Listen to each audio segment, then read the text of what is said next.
बिस्मिल्लाहिर्रहमानिर्रहीम, अस्सलाम वालेकुम।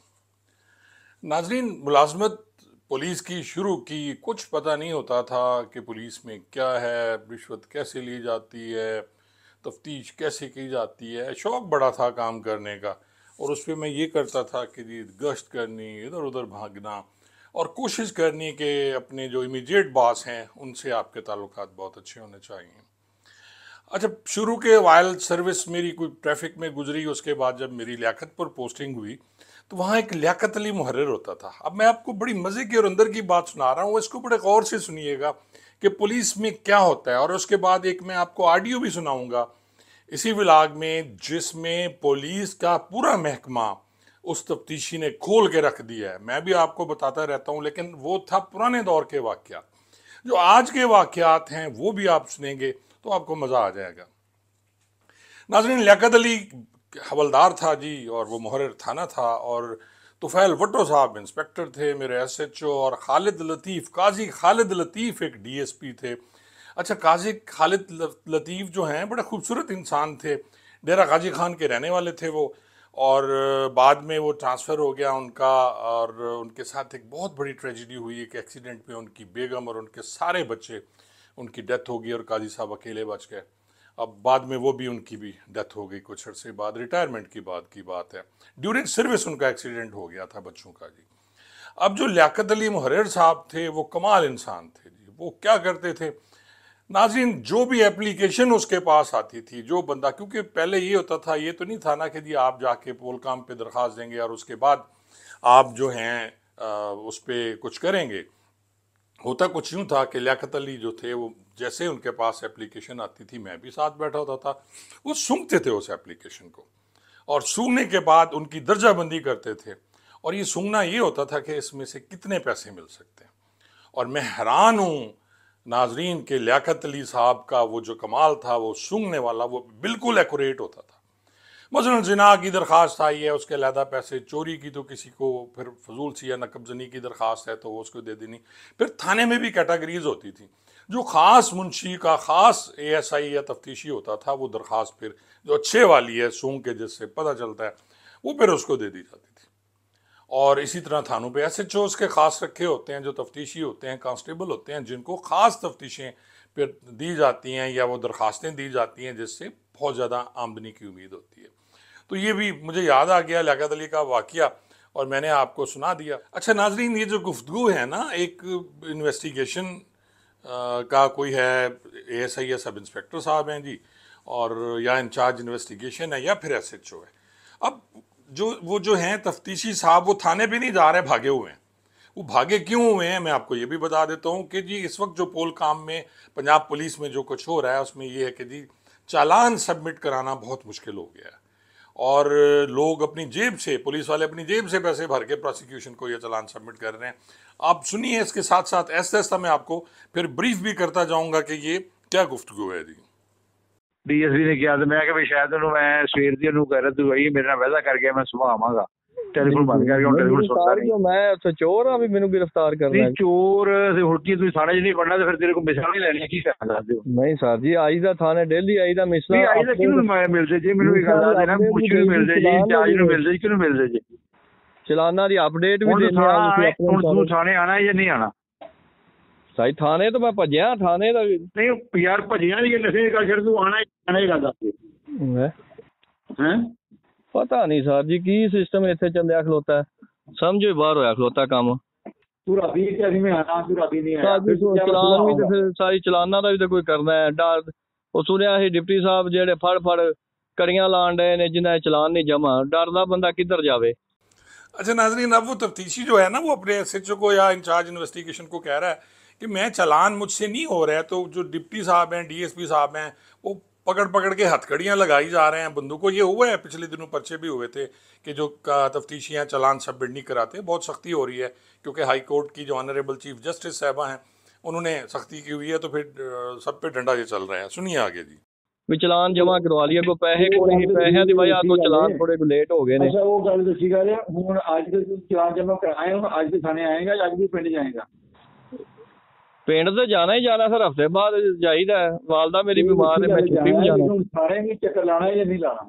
और लाना है सर, सुबह भी मैं आया हाँ, ਮੈਂ ਰਵਾਨਗੀ ਕਰਕੇ ਗਿਆ ਪ੍ਰੋਸੀਕਿਊਸ਼ਨ ਬ੍ਰਾਂਚ ਦੀ। ਨੁਕਸਾਨ ਹੋ ਜਾਏਗਾ, ਫਾਇਦਾ ਕੋਈ ਨਹੀਂ, ਨੁਕਸਾਨ ਹੋ ਨਹੀਂ ਜਾਏਗਾ। ਸਰ ਤੁਸੀਂ ਵੱਡੇ ਹੋ, ਅੱਲਾ ਮਾਫੀ ਦੇ ਸਰ ਜੀ। ਨੁਕਸਾਨ ਨਾ ਸਾਨੂੰ ਉਂਝ ਸਾਡੇ ਤੰਗ ਹੋ, ਸਾਨੂੰ ਉਂਝ ਕਲੋਜ਼ ਕਰਾ ਦਿਓ ਸਰ ਵੀ ਜਾਓ ਦਫਾ ਹੋ ਜਾਓ, ਸਾਡੇ ਕਾਬੂ ਨਹੀਂ ਨਾ ਹੀ ਹੋ ਤੁਹਾਨੂੰ ਕਲੋਜ਼ ਕਰਾਉਣਾ ਹੈ ਤੇ ਨਾ ਹੀ ਤੁਹਾਨੂੰ ਕਿਸੇ ਦਫਾ ਹੋ ਜਾਏ। ਮੈਂ ਤੁਹਾਡਾ ਜਵਾਬ ਦੇ ਉਹਨੇ ਜਵਾਬ ਦੇਗਾ। ਜ਼ਿਆਦਤੀ ਹੋਣ ਡਈ ਸਰ ਜੀ, ਇਸ ਥਾਣੇ 'ਚ ਬਹੁਤ ਜ਼ਿਆਦਤੀ ਹੋਣ ਡਈ। ਹਾਂਜੀ ਹੁਣ ਤੂੰ ਥਾਣੇ ਆਣਾ ਜਾਂ ਨਹੀਂ ਆਣਾ? लो थाने फिर थाने तुसा आना है सारी थाने में आ जाना। थाने आइए, थाने बदतमीजी करनी तुसा। बिल्कुल किस गल तू तुसा चलाना ना मेरा रौला, मेरे चलान ने जेड़े नहीं कोई गल नहीं, तू थाने आ। अब जी वो कह रहा है कि जी मैं थाने आऊं तो सही, लेकिन आपने बदतमीजी करनी है। और फिर आगे सुनिए क्या है जी। हाँ जी। अच्छा हुण जे तू अज तू गिला नहीं करना, जे तू थाने ना आया हाँ जी। ਤੇ ਰਾਤ ਨੂੰ ਤੇਰੇ ਪਿੰਡ ਡੀਐਸਪੀ ਸਾਹਿਬ ਨੇ ਸਾਨੂੰ ਸਾਰੀ ਨਕਲ ਡੀਐਸਪੀ ਨੂੰ ਕਹੇ ਫਿਰ ਪਿਓ ਦਾ ਨਾ, ਫਿਰ ਉਹਨੂੰ ਕਹੇ ਆ ਜਾਵੇ। ਮੇਰਾ ਵੀ ਪਿਓ ਕੋਈ ਮਰਿਆ ਨਾ, ਜਾਂ ਮੈਂ ਆਪਦੇ ਉਹਨੂੰ ਫੈਰ ਉੱਥੇ ਮਾਰਾਂਗਾ ਤੇ ਜਾਂ ਫਿਰ ਡਿਪਟੀ ਨੂੰ ਮਾਰਾਂਗਾ। ਬਸ ਫਿਰ ਡਿਪਟੀ ਤੇ ਗਾਲਾਂ ਕੱਢ ਸਕਦਾ, ਡਿਪਟੀ ਮੇਰੇ ਰਿਮਾਂਡ ਤੇ ਬੰਦੇ ਛੱਡ ਸਕਦਾ, ਜਨਾਬ ਵੀ ਛੱਡ ਸਕਦੇ ਨੇ, ਲੱਖਾਂ ਰੁਪਈਆ ਵੀ ਲੈ ਸਕਦੇ ਨੇ, ਸਾਨੂੰ ਹੱਥਕੜੀ ਵੀ ਲਾ ਸਕਦਾ। ਮੇਰਾ ਪਿਓ ਕੋਈ, ਮੈਂ ਡੋਗਰ ਤਾਂ ਨਹੀਂ, ਮੈਂ ਕਿ ਕੁੱਤੀ ਦਾ ਪੁੱਤਰ ਹੋਇਆ। ਫਿਰ ਮੈਨੂੰ ਕਰੇ ਗ੍ਰਿਫਤਾਰ। ਡਾਕੂ ਰਾਜ ਚੱਲਣ ਡਿਆ ਇੱਥੇ। ਪਹਿਲੀ ਗੱਲ ਇਹ ਥੋੜੀ ਨਹੀਂ ਸਰ ਜੀ, ਡਾਕੂ ਰਾਜ ਇੱਥੇ ਚੱਲਣ ਡਿਆ। ਤਫਤੀਸ਼ਾਂ ਦਾ ਪਤਾ 3692 ਮੁਕੱਦਮਾ ਮੈਨੂੰ ਪਤਾ ਹੀ ਨਹੀਂ, ਮੇਰੇ ਖਾਤੇ ਚੱਲਣ ਡਿਆ। ਇਕਬਾਲ ਉਹਨੂੰ ਡੀਲਿੰਗ ਕਰਨ ਡਿਆ, ਸਬ ਇੰਸਪੈਕਟਰ। ਫਿਰ ਉਹ ਲੜੇ ਨੇ ਮੁੰਸ਼ੀਆਂ ਦਾ ਜੀ, ਫਿਰ ਉਹਨੂੰ ਫਖਰ ਭੱਟੀ ਉਹਨੂੰ ਕਰਨ ਡਿਆ। ਮੈਨੂੰ ਪਤਾ ਹੀ ਨਹੀਂ ਹੈਗਾ। ਮੇਰੇ ਵੱਲੋਂ ਇਜਾਜ਼ਤਾਂ ਲਈਆਂ ਜਾ ਰਹੀਆਂ ਨੇ ਡੀਐਸਪੀ ਸਾਹਿਬ ਕੋਲੋਂ, ਜ਼ਿਲ੍ਹਾ ਗੈਰ ਦੀਆਂ।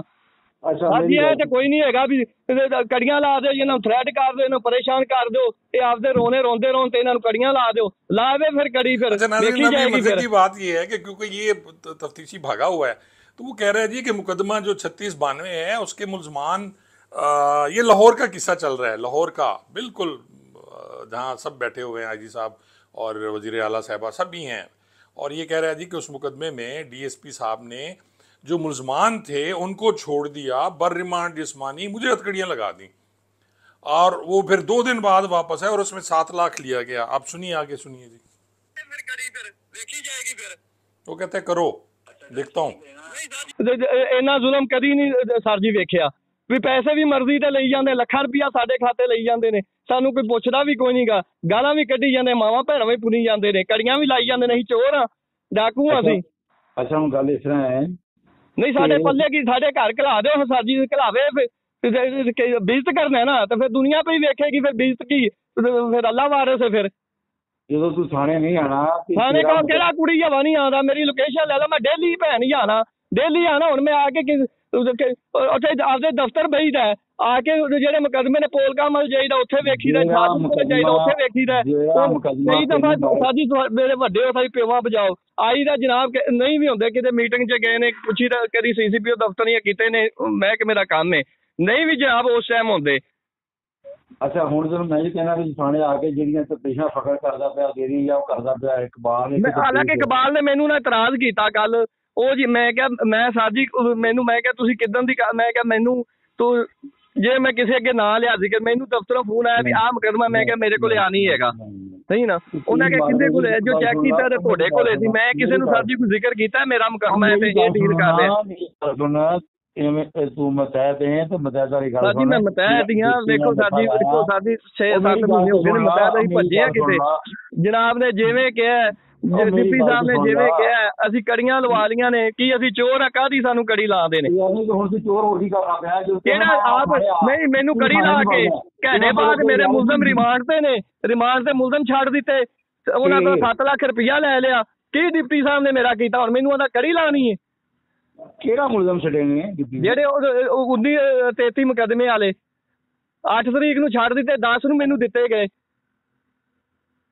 मैं ढिड च मैं कोई गल नहीं, बात नहीं, चलो वड्डे ने। अब नाज़रीन एक और मुकदमे की बात कर रहा है, 1933 जो है वो मुकदमा है जिसमें मुलजमान रिमांड पे थे, 2 दिन के लिए घर भेज दिए, और ये डीएसपी साहब ने किया, और वो चिखी जा रहा है जी, पैसे भी ले लिए 7 लाख और बंदे भी छोड़ दिए, मुझे पूछा ही नहीं है भाई। हिस्सा उनको भी दे देते डीएसपी साहब, आप जहाँ भी गए हैं आप लाहौर के। सुनिए आगे जी। ਤੇ ਮੈਨੂੰ ਕੜੀਆਂ ਲਵਾਏਗਾ, ਮੇਰੇ ਪਿੰਡ ਘੱਲੇਗਾ, ਤੇ ਫਿਰ ਮੌਤ ਹੀ ਹੈ। ਫਿਰ ਘੱਲ ਦੇਵੇ ਉਹਨੂੰ, ਘੱਲ ਫਿਰ। ਨਹੀਂ ਮੈਨੂੰ ਮੁਲਜ਼ਮ ਉਹ ਤਾਂ ਕਿਹੜੇ ਮੁਲਜ਼ਮ ਦੀ ਗੱਲ ਕਰਨਾ ਪਿਆ? ਸਰ ਜੀ ਉਹ ਜਿਹੜੇ ਸਨ, ਜਿੰਦਾ ਪਿਓ ਪੁਲਿਸ ਮੁਲਾਜ਼ਮ ਸੀ, 1933 ਉਹ ਮਾਲ ਵਾਲੇ ਸਰ ਅਹਿਮਦ ਹੁਣੇ ਰਿਹਾਨ ਹੁਣੇ ਜਿਹੜੇ ਕੜੀ ਦੇ ਵਿੱਚ ਪੇਸ਼ ਕੀਤੇ ਸੀ ਇਹਦੇ ਕੋਲੇ। अब वही भी कह रहे हैं कि मुलजमान जो थे उसका बाप जो था वो पुलिस मुलाजिम था, कोई माल वो निशानी दे के बता रहा है। और एसएचओ के अंदर भी वो जो या इंचार्ज इन्वेस्टिगेशन है कि वो यार पैसे डिप्टी ले गया तो मुझे नहीं मिले, वो फिर सोचता होगा ना कि फलां मुकदमा है ये फलां है। सुनिए आगे। ਰਿਹਾਨ ਹੁਣੇ ਜਿਹੜੇ ਕੜੀ ਦੇ ਵਿੱਚ ਪੇਸ਼ ਕੀਤੇ ਸੀ ਇਹਦੇ ਕੋਲੇ ਤੇ ਇਹਨੇ ਕਿਹਾ ਜੀ ਇੰਜੇ ਤੇ ਇੰਜੇ ਜਿਹੜੇ ਮੰਨੇ ਵੀ ਇਹਦੇ ਸਾਹਮਣੇ ਵੀ ਰੇਪ ਕੀਤਾ ਹੈ। अच्छा ये रेप के मुलजमान है। अच्छा नाजरीन ये कहते हैं कि जी जब मैंने पेश किया वो माने, ये किसी पुलिस वाले के बच्चे थे तो माने कि हमने रेप किया है और उसमें 7 लाख डीएसपी ने ले लिया जी। ਤੇ ਮੈਨੂੰ ਕੜੀ ਲਾ ਦਿੱਤੀ ਉੱਥੇ, ਘੰਟਾ ਡੇਢ ਮੈਨੂੰ ਕੜੀ ਲਾਈ ਰੱਖੀ। ਬਾਅਦ ਚ ਘੰਟੇ ਬਾਅਦ ਉਹਨਾਂ ਨੂੰ ਛੱਡ ਵੀ ਦਿੱਤਾ ਗਿਆ।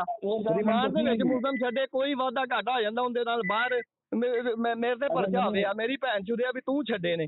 ਮੈਨੂੰ ਕਿਸੇ ਨੇ ਪੁੱਛਿਆ ਨਾ, ਜਨਾਬ ਨੇ ਪੁੱਛਿਆ ਨਾ ਡਿਪਟੀ ਸਾਹਿਬ ਨੇ ਪੁੱਛਿਆ ਵੀ ਆ ਮੁਲਜ਼ਮ ਰਿਮਾਂਡ ਦੇ ਛੱਡਣ ਦੇ 2 ਦਿਨ ਬਾਅਦ ਆਣਗੇ, ਕਿਸੇ ਮੈਨੂੰ ਨਹੀਂ ਪੁੱਛਿਆ ਸਰ। ਮੈਂ ਸਰ ਜੀ ਕੋਈ ਗੱਲ ਕੀਤੀ ਹੈ ਦੱਸੋ, ਕੋਈ ਕੀਤੀ ਹੈ ਮੈਨੂੰ ਕੜੀਆਂ ਲਾ ਦਿਓ ਸਰ ਜੀ, ਇਹ ਤਾਂ ਗਲਤ ਗੱਲ ਹੈ ਸਰ। ਜਿਹੜੀ ਪਾਰਟੀ ਹੋਏਗੀ ਮੁਕਦਮੇ ਹੋਣਗੇ, ਅਮਜਦ ਕਮਰ ਸਾਡਾ ਇੰਚਾਰਜ ਹੈ, ਉੱਥੇ ਪਾਰਟੀਆਂ ਵੀ ਪੇਸ਼ ਕਰਾਂਗਾ, ਐਸਪੀ ਦੇ ਸਾਹਿਬ ਦੇ ਵੀ ਪਾਰਟੀਆਂ ਪੇਸ਼ ਕਰਾਂਗਾ, ਮੁਕਦਮੇ ਮੈਂ ਯਕਸੂ ਕਰਾਂਗਾ ਸਰ ਜੀ। ਆ ਜਿਹੜਾ ਨਾ ਡਾਕੂ ਜ਼ਨੀ ਨਾ ਸਾਨੂੰ ਪਤਾ है ना साड़ियां तफ्तीशां की हो रहा की नहीं हो रहा सर जी। वो कह रहा है जी कि अमजद कमर जो है वो इंचार्ज है हमारा, मैं उसके भी मिसलें पेश करूंगा, मैं एसपी के करूंगा, लेकिन जो हमारे साथ हो रहा है ना ये गलत हो रहा है और इस तरह नहीं होता है जी। सुनिए आगे। गलत सोच है नहीं सर जी ज्यादती हो रही है। तू थाने हाजिर नहीं आना ते तेरी रिपोर्ट भी बननी है ते तेरे घर डीएसपी ने बंदे भी भेजने ने। चलो डीएसपी नु कहो ना मेरे घरे कल्ले, मैं चोर डाकू नहीं हैगा, डिप्टी दे कल्ले मेरे घर फिर बंदे कल्ले फिर बंदे फिर वेखी जाएगी। मैं 3 दिन एसपी साहब को छुट्टी लई है कल, मैं अपनी छुट्टी की रवानगी करके जावांगा ते डिप्टी नु कहो भी मेरे ना बंदे भेजे। मैं डीएजी ਦੇ ਭਰਾ ਜੀ, ਮੈਂ ਆਪ ਨੂੰ ਅੱਗ ਲਾ ਲਾਂਗਾ, ਮੈਂ ਆਪਦਿਆਂ ਨੂੰ ਮਾਰਾਂਗਾ, ਮੈਂ ਦੁਨੀਆ ਨੂੰ ਦੱਸਾਂਗਾ ਵੀ ਕੀ ਜ਼ੁਲਮ ਕਰ ਰਹੇ ਨੇ ਸਾਡੇ ਨਾਲ, ਕੀ ਹੋ ਰਿਹਾ ਹੈ। ਮੈਂ ਆਪਦਿਆਂ ਨੂੰ ਸਾੜ ਦਿਆਂਗਾ, ਅੱਗ ਲਾ ਦਿਆਂਗਾ, ਜੋ ਜ਼ੁਲਮ ਇੱਥੇ ਹੋ ਰਿਹਾ ਹੈ। ਅੱਜ 2 ਮੁਕਦਮੇ ਦਰਜ ਹੋਏ ਨੇ, ਉਹਨਾਂ ਦਾ ਕੀ ਕਰਾਂਗਾ। ਉਹ ਸਰ ਜੀ ਗੱਲ ਸੁਣੋ, ਮੇਰੇ ਵੱਡੇ ਹੋ ਸਰ ਜੀ, ਰੂਟੀਨ 'ਚ ਦਿਓ ਮੁਕਦਮੇ।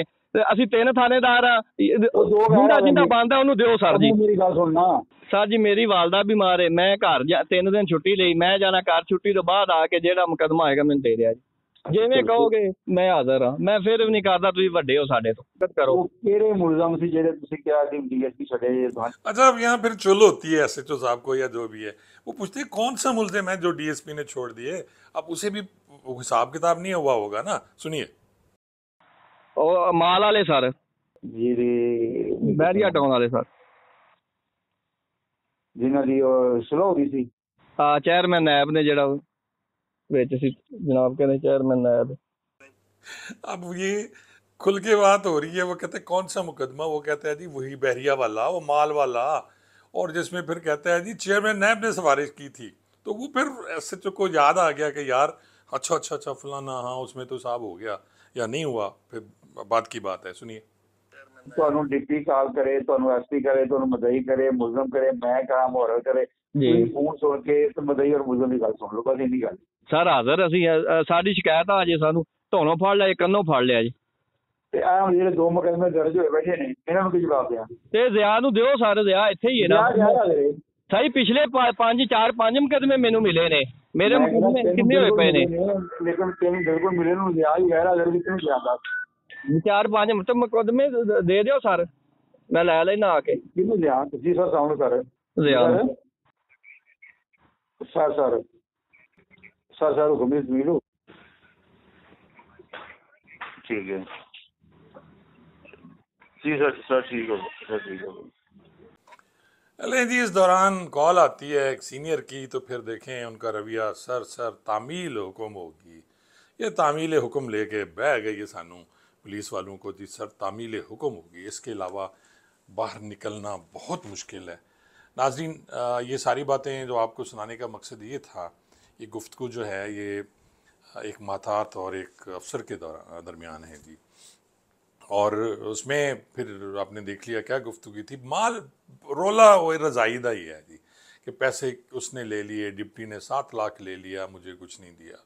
मेहनत मैं कर रहा हूँ, मेरे नाम की तफ्तीश चल रही है, फंसना मैंने है, मुलजिम 2 छोड़ दिए, घर भेज दिए, रिमांड जिस्मानी के मुलजमान 8 तारीख को घर भेजे जी, 10 को वापस आए और फिर तफ्तीश इस बेचारे की है जी। और डीएसपी साहब ने पैसे ऊपर ऊपर से ले लिए।